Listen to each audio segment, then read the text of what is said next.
Je vous salue au nom de Jésus-Christ. Je rends grâce à Dieu du fait qu'il ait rendu encore ce moment possible afin de pouvoir nous approcher de sa présence et de bénéficier de ce qu'il a à nous communiquer ou à nous dire. Il a plu au Seigneur qu'aujourd'hui nous puissions parler sur la dépression. C'est quoi donc la dépression? Certaines personnes le vivent, d'autres personnes les rencontrent dans la vie courante, mais qui ne savent pas de quoi s'agit-il. Alors s'il faut définir la dépression, nous dirons ceci. La dépression, c'est un sentiment de tristesse, de colère, de désespoir ou encore de fatigue qu'une personne peut ressentir d'une manière comme d'une autre. Elle est souvent causée par un problème ou encore par une circonstance de la vie. Et cette circonstance peut être le manque d'embauchement, le manque de diplôme, la perte d'un être cher, la déception, une maltraitance, peu importe. Et je ne sais pas quel est le cas pour toi en ce moment où tu es en train de me suivre. Peut-être que tu es en train de souffrir, tu es en train de traverser un moment difficile, tu es en train de te plaindre. Et tout ce que tu es en train de vivre en ce moment a créé en toi une dépression. Tu doutes de toi, tu doutes même des promesses que Dieu a faites dans ta vie. Et j'aimerais t'annoncer que le diable aime nous voir à cet état. Le diable veut nous voir souffrir. Le diable veut nous voir plonger dans la dépression pour pouvoir nous éloigner totalement des promesses de Dieu. Mais aussi, je t'annonce que ceci n'est pas la volonté de Dieu pour ta vie. Ceci n'est pas le plan de Dieu pour ta vie. Dieu veut te voir heureux. Dieu veut te voir joyeux. Dieu veut te voir dans ton assiette. Alors, peu importe ce que tu es en train de traverser en ce moment, je viens t'annoncer que le plan de Dieu pour toi, c'est que tu sois heureux. Le plan de Dieu pour toi, c'est que tu sois joyeux. Voyons ce que la Bible déclare dans le livre de Philippiens, chapitre 4, verset 4. La Bible dit, « Réjouissez-vous dans le Seigneur. » Je le répète, réjouissez-vous. Le Seigneur veut nous voir heureux. Le Seigneur veut nous voir dans l'abondance, dans la joie, afin de témoigner que nous sommes enfants de Dieu, afin de communiquer même la joie à ceux qui sont encore dans le monde. Et tant qu'enfant de Dieu, et tant qu'héritier de Dieu, et même co-héritier du Christ, le diable sait que c'est pratiquement impossible pour lui d'atteindre ses objectifs à chaque fois que tu es erré, à chaque fois que tu te retrouves dans la présence de Dieu. Son souci, c'est de te faire du mal. C'est de te faire manquer la paix, de te faire manquer la joie. Et c'est la raison pour laquelle il crée des problèmes à tout moment. À chaque fois que tu veux progresser, évoluer dans les choses de Dieu, c'est à ce moment-là que le diable crée aussi des situations difficiles, des problèmes venant de part et d'autre, dans la famille, à l'école, au travail, par-ci, par-là, pour t'éloigner totalement des promesses de Dieu. Et toi qui me suis en ce moment, laisse-moi te dire que ce n'est pas en vain que le Seigneur a prévu que tu puisses tomber sur cette vidéo. Il veut en fait te rappeler et t'encourager en te disant que il te connaît, il t'aime et il est au courant de la situation que tu es en train de traverser.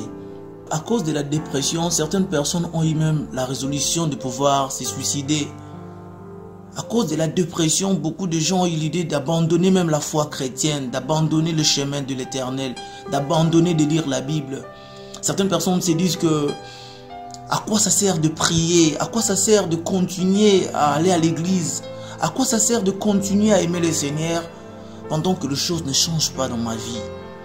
Et peut-être pendant que tu es en train de me suivre, tu t'es déjà dit toutes ces choses. Tu te poses déjà toutes ces questions. Est-ce que vraiment l'Éternel me connaît? Est-ce que vraiment je suis enfant de Dieu? Parce que tu es en train de traverser des moments difficiles. Tu commences à te poser des questions et tu t'es peut-être découragé. Parce que tu pries, mais rien ne se passe dans ta vie. Rien ne change dans ta vie. Au lieu que la solution arrive, ce sont peut-être des problèmes qui continuent toujours à s'aggraver. Tu as peut-être eu la résolution de te suicider. Tu as peut-être eu la résolution d'abandonner le chemin de Dieu, d'abandonner ou encore de renoncer à la foi chrétienne. Parce que tu n'arrives plus, Ce problème est arrivé au-delà même de tes capacités. Mais le Seigneur voit te dire qu'il est au courant de ce que tu es en train de traverser. Dieu dans son plan n'avait jamais prévu que tu sois malheureux. Il va dire dans Jérémie que je connais le projet que je formais sur toi. Ce sont des projets de bonheur et non de malheur. J'aimerais te le confirmer, te le rassurer. Quel que soit le malheur que tu traverses, le plan de Dieu pour ta vie, c'est que tu sois heureux. Quel que soit le malheur ou le problème que tu traverses, Dieu a prévu un plan de bonheur pour ta vie. Même si ce problème que tu es en train de traverser semble ne pas avoir une fin, c'est peut-être durant toute une année que tu es en train de pleurer, mais rien ne se passe. Tu cries, mais personne n'est capable de répondre à tes problèmes. Personne n'est sensible à ta souffrance. Mais je viens t'annoncer que non, Dieu est avec toi. Dieu est avec toi. Dieu est avec toi et il a un projet de paix, de gloire, de bonheur, de restauration pour ta vie. Ne laisse pas le diable t'engloutir dans la dépression. Car la dépression n'est pas les plans de Dieu pour ta vie. C'est peut-être un problème lié dans ton mariage, un problème lié dans tes études, dans tes affaires, dans tout ce que tu fais. Tu rencontres des freinages quelque part. Et les gens ont essayé de te décourager en te disant que ça ne marchera pas. Non, le Seigneur m'envoie te dire que ça marchera. Dieu est conscient de la situation que tu es en train de traverser. Voilà pourquoi il m'envoie te dire que tu n'es pas la seule personne à traverser cette épreuve. L'essentiel serait de compter sur sa parole, de lui faire confiance et de voir ce qu'il est capable de faire. Peux-tu t'imaginer quelqu'un comme Élie qui a marché dans la gloire avec Dieu? Il est arrivé un moment où il s'est dit, c'en est trop, Seigneur, prends ma vie. Job qui a vécu de moments de gloire avec le Seigneur, qui était intègre, qui n'avait rien fait de malhonnête. Il a traversé des moments difficiles dans sa vie. Il est arrivé jusqu'à dire, je suis fatigué de la vie. David est allé encore plus loin. Lui qui était d'ailleurs roi. Dans sa royauté, il a rencontré des problèmes. Il est arrivé jusqu'à dire, mon esprit est abattu au-dedans de moi. Et Jésus-Christ est le Fils de Dieu, étant sur terre, face à la mort, il a ressenti la dépression. Il a failli abandonner. La Bible déclare que il a pleuré. Ses larmes se sont transformées en grumeaux de sang jusqu'à dire que Père, si c'est possible, ôte de moi cette coupe. La dépression. Mais j'aime bien le côté positif de ces personnes, c'est que quand bien même la dépression s'est installée, ils sont allés jusqu'au bout. Le Seigneur veut que dans ta souffrance, que tu te lèves et que tu dises, j'irai jusqu'au bout. J'affronterai les obstacles. Même si tout le monde autour de moi ne veut plus me croire, même si rien ne marche autour de moi, j'irai jusqu'au bout. L'essentiel, c'est que j'arrive jusqu'à la fin. Bien-aimé, prends courage, va jusqu'au bout. Le Seigneur est avec toi pour te fortifier. Le Seigneur est avec toi. Regarde tous ces gens, tous ces personnages qui ont traversé des moments difficiles. C'est vrai, ils ont souffert, mais regarde la fin de leur vie. Jésus-Christ, après avoir surmonté, après avoir vaincu la mort, il a reçu le nom qui est au-dessus de tous les noms. Et moi, je crois qu'il y a une gloire qui t'est réservée. Car ce n'est pas en vain que Dieu accepte que la souffrance nous arrive. Ce n'est pas en vain. Il prévoit aussi une gloire. Il prévoit un succès. Il prévoit quelque chose de meilleur.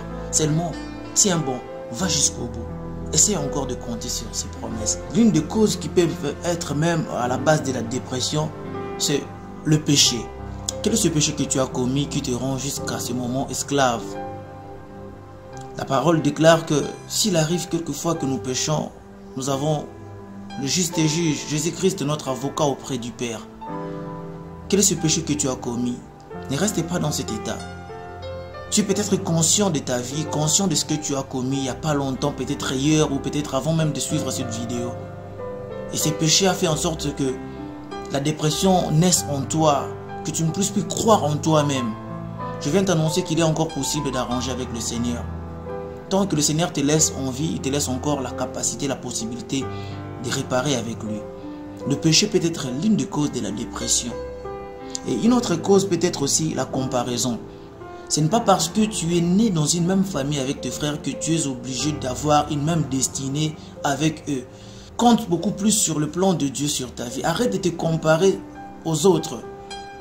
Contente-toi sur ce que tu as, contente-toi de ce que le Seigneur t'a donné. Si peut-être la comparaison s'était installée en toi, essaye de renoncer à la comparaison pour que tu ne puisses plus vivre la dépression.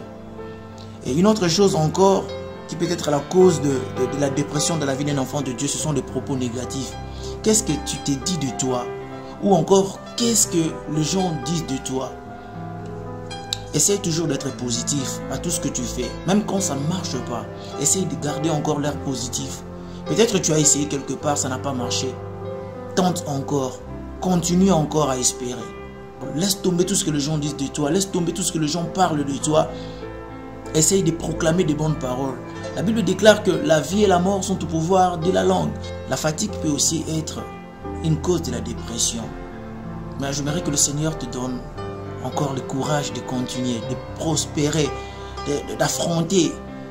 Peut-être que tu as toqué quelque part et on ne t'a pas répondu. Tu as cherché quelque part, tu n'as pas trouvé. Prends encore courage. Ne te laisse pas emporter par la fatigue. Ça peut causer en toi la dépression et croire que ça n'ira pas. Pourtant, le Seigneur te veut encore courageux. Le Seigneur te veut encore heureux. Essaye encore de frapper. Essaye encore de chercher. Prends courage et le Seigneur est avec toi. Une des choses encore la dernière des causes qui peuvent amener la dépression dans la vie d'un enfant de Dieu, c'est le manque de pardon. Tu t'es retrouvé dans un conflit avec quelqu'un, tu t'es peut-être chamaillé avec quelqu'un et cette personne a reconnu son erreur et est venue te demander pardon et tu as refusé de le pardonner. Il s'est fait qu'à chaque fois que tu vois cette personne, tu ne te sens pas heureux. Cela ne t'aidera pas à avancer, mon frère. Essaye de te défouler. Et si c'est peut-être toi qui as un problème contre quelqu'un d'autre, il serait mieux d'aller trouver cette personne, de te débarrasser de ses problèmes, de lui demander pardon, d'essayer d'arranger, afin que tu te sens irréprochable devant le Seigneur. Parce que aussi longtemps que tu restes dans cette culpabilité, tu te sentiras toujours dans la dépression et le diable sera toujours fort sur toi, le diable sera toujours influent dans ta vie. Alors, essaye un peu de te débarrasser de toutes ces choses, le péché, la comparaison, le propos négatif, la fatigue, le manque de pardon. Et tu verras que le Seigneur va te faire du bien. La dépression n'aura pas d'influence sur toi. Seigneur, merci parce que tu nous veux heureux. Merci parce que tu nous veux joyeux. Le diable nous veut dans la dépression, mais nous comprenons aujourd'hui que cela n'est pas le plan que tu as pour nous. Nous voulons, Seigneur, être fortifiés par ta parole. Nous voulons être fortifiés par ton message. Nous voulons être fortifiés par ce que tu as à nous dire. Seigneur, laisse que ta parole fasse la joie dans le cœur d'un bien-aimé ou d'une bien-aimée en ce moment. Seigneur, fortifie-nous. Là où la dépression s'était déjà installée, viens encore nous donner le courage, la joie de compter sur ta parole, de compter sur tes promesses. Nous savons qu'avec toi, nous sommes plus que vainqueurs. Nous savons qu'avec toi,